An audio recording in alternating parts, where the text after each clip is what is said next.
क्या हम एक ग्लोबल एनर्जी कोलैप्स की शुरुआत को विटनेस करने जा रहे हैं या ये भी एक स्ट्रेटेजिक ब्लफ हो सकता है यूएस और ईरान की तरफ से? डोनाल्ड ट्रंप के आज के स्टेटमेंट्स हैं, उसको अगर हम ईरान के हवाले से उसको रिलेट करें, तो वो हमें कोई रैंडम स्टेटमेंट्स नहीं नज़र आते। वो एक बहुत ही प्रिसाइज़ और बहुत कैलकुलेटिव मूव हो सकती है in a high stake risk of the strategic game between the US and the Iran, और जिसका सेंटर स्ट्रेट ऑफ हॉर्मोज है। बेसिकली ये एक ऐसा चोक पॉइंट है जहां से दुनिया का 20% जो ट्रेड है, ऑयल है, यहाँ से पास करता है। और इसमें किसी भी किस्म की जो डिस्ट्रप्शन है वो सिर्फ रीजनल कॉन्फ्लिक्ट को नहीं जनरेट करेगी, बल्कि ये एक सिस्टेमिक कॉन्फ्लिक्ट होगा जिससे पूरी वर्ल्ड इकोनॉमी अफेक्ट होगी। अब ये ऐसा कैसे होगा, आइए हम इसको गेम थ्योरेटिकल पर्सपेक्टिव से समझते हैं। अब ये गेम थ्योरी की ब्रिंक्समैनशिप मॉडल है, जिसको हम चिकन गेम मॉडल भी कहते हैं। और इसमें ये सिचुएशन है कि अगर दोनों प्लेयर एक दूसरे की तरफ कोलिजन की तरफ बढ़ रहे हैं, एक एस्केलेशन की तरफ जा रहे हैं, और इसमें जो भी प्लेयर पहले कंसीड करेगा he will lose the credibility. और इसमें यूएस की जो स्ट्रैटेजी है वो ये है कि एक तो मिलिट्री सिग्नलिंग कर रहे हैं, ईरान के ऊपर प्रेशर बना के रख रहे हैं।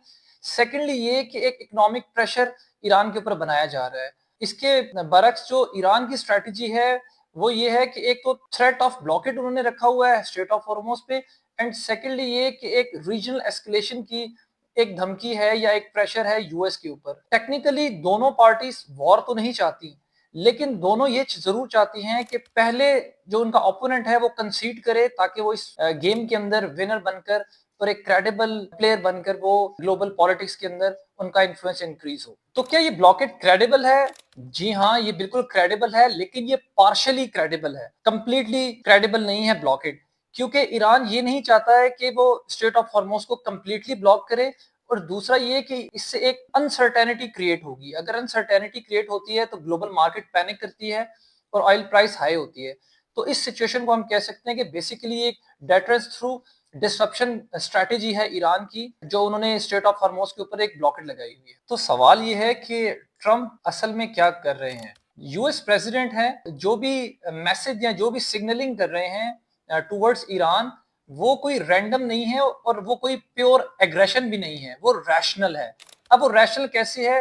ट्रम्प बेसिकली क्या कर रहे हैं कि वो एक कोर्सिव बार्गेनिंग स्ट्रैटेजी है उनकी, जो कि ईरान को इस चीज के ऊपर मजबूर किया जा रहा है कि वो पहले एस्केलेट करें, और इसी एस्केलेशन की वजह से यूएस ने एक प्रेशर बनाया हुआ है ताकि वो एक फोर्सफुल निगोशिएशन कर सकें, पीस एग्रीमेंट ईरान से बेस्ट इंसेंटिव ले सकें।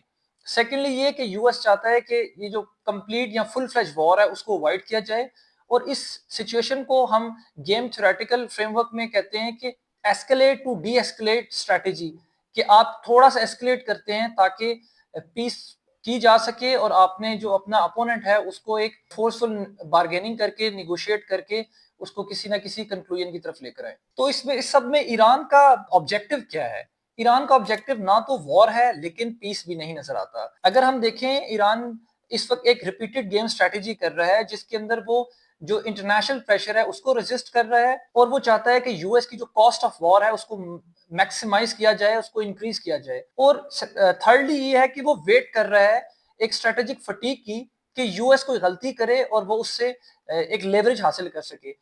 तो ईरान की विन इस सारी सिचुएशन में सिर्फ इतनी है कि उसने इस लॉन्ग वॉर को सिर्फ सरवाइव करना है। अब बहुत से लोग ये एक्सपेक्ट कर रहे हैं कि ये कॉन्फ्लिक्ट जो है वो रेजोल्यूशन की तरफ जाएगा। मुझे नहीं लगता कि ये किसी रेजोल्यूशन की तरफ जा रहा है। This is heading towards a frozen conflict equilibrium situation. अब इसमें क्या होता है कि आप ना तो फुल वॉर में हैं, ना ही आप फुल पीस में हैं, लेकिन आप एक कॉन्टिन्यूस टेंशन सिचुएशन के अंदर हैं, जो कि अभी पूरी दुनिया इसको विटनेस कर रही है और इसको एब्जॉर्ब भी कर रही है।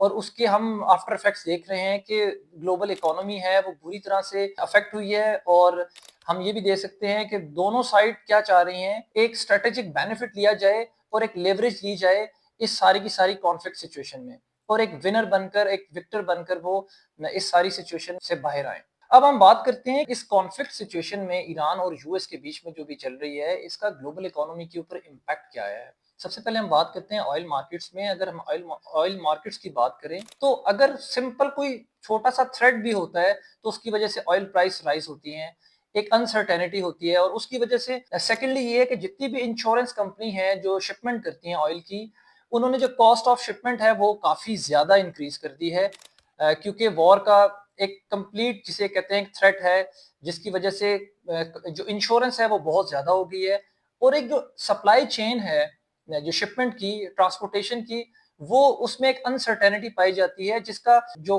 कंक्लूजन है या सब्सिक्वेंटली उसका इफेक्ट क्या आ रहा है कि जो आर्टिफिशियली जो है एक एनर्जी क्राइसिस क्रिएट हुआ है, जो कि वॉर अभी नहीं हो रही, सीज फायर सिचुएशन के अंदर भी एक क्राइसिस क्रिएट हुआ है, और पूरी दुनिया ने विटनेस किया है कि एक ग्लोबल इन्फ्लेशन दुनिया के तकरीबन तमाम ममालिक में आ गई हुई है। उसकी वजह यह है कि ऑयल प्राइस हाई हुई है, ऑयल प्राइस की वजह से ट्रांसपोर्टेशन एक्सपेंसिव हुआ है, फूड आइटम्स आपकी ग्रोसरी के एक्सपेंसेस बहुत ज्यादा हो गए हैं, सारी दुनिया में इफेक्ट हुआ है और सब जगह पे इन्फ्लेशन ज्यादा हो गई है। तो ये एक basically global economic multiplier effect हुआ है इस ईरान और यूएस के कॉन्फ्लिक्ट के तनाजुर में। अब आते हैं कि सारे सिचुएशन के अंदर विनर्स कौन है और लूजर कौन है। पहले हम बात कर लेते हैं विनर्स की। इस ईरान यूएस कॉन्फ्लिक्ट में जो विनर्स हैं उसमें यूएस का जो एनर्जी सेक्टर है उसने इस पे बहुत ज्यादा और बहुत मोटा पैसा कमाया। सेकेंडली ये कि रशिया है, क्योंकि ऑयल प्राइस हाई हुई तो रशिया ने इसे बहुत ज्यादा पैसा कमाया, रशिया को बहुत ज्यादा इकोनॉमिकल बेनिफिट्स हुए। थर्डली ये है कि जो गल्फ एक्सपोर्टर्स हैं उन्होंने इससे बहुत ज्यादा पैसा कमाया। अब हम बात करते हैं कि लूजर्स कौन है। सबसे पहले वो तमाम कंट्रीज जिनकी इंपोर्ट डिपेंडेंट है गल्फ कंट्रीज पे या स्ट्रेट ऑफ हॉर्मोज पे, स्पेशली इसमें पाकिस्तान भी शामिल है। पाकिस्तान में ऑयल प्राइस काफी हाई देखने को मिली है, और उसके बाद हम यूरोपियन कंट्रीज जिनकी एनर्जी की तकरीबन 60 टू 70% डिपेंडेंस जो है वो गल्फ के ऑयल और गल्फ की गैस के ऊपर है, तो इसकी स्ट्रेट ऑफ हॉर्मोज की ब्लॉकेट की वजह से, so they are the one of the losers.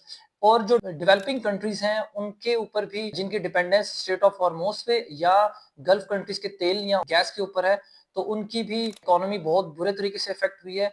तो they are the losers in this conflict. और एक सबसे अहम बात ये कि ये बेसिकली टू प्लेयर गेम नहीं है, इसके अंदर मल्टी प्लेयर स्ट्रेटेजिक गेम है, और इसके अंदर आपका यूएस है, आपका ईरान है, सऊदी अरेबिया है, रशिया है, चाइना है और बाकी की गल्फ कंट्रीज हैं। So the straight of Hormoz जो है वो सिर्फ एक कॉन्फ्लिक्ट जोन नहीं है इस वक्त इंटरनेशनल ट्रेड के लिए, बल्कि ये ग्लोबल लेवरेज पॉइंट बन चुका हुआ है ग्रेट पावर्स के बीच में, जिसमें सबसे इंपॉर्टेंट इस वक्त यूएस है और ईरान है। और आखिर में ये कि ये कोई क्योस सिचुएशन नहीं है, बल्कि ये एक स्ट्रैटेजी है। और असल सवाल ये नहीं है कि कौन जीत रहा है, बल्कि असल सवाल ये है कि इस सारी गेम के अंदर लंबे अरसे के लिए कौन सरवाइव करेगा। और वीडियो के एंड पे आप लोगों से एक सवाल है कि अगर यूएस और ईरान को पता है कि वार एक कॉस्टली बिजनेस है, तो दोनों एक दूसरे को क्यों पुश कर रहे हैं, एस्केलेशन की तरफ क्यों जा रहे हैं? क्या ये सिर्फ एक स्ट्रैटेजी है या ये उनकी दोनों की तरफ से एक मिस कैलकुलेशन है? इसका सवाल का जवाब आप मुझे कमेंट सेक्शन में बताएं। Thank you for watching this video.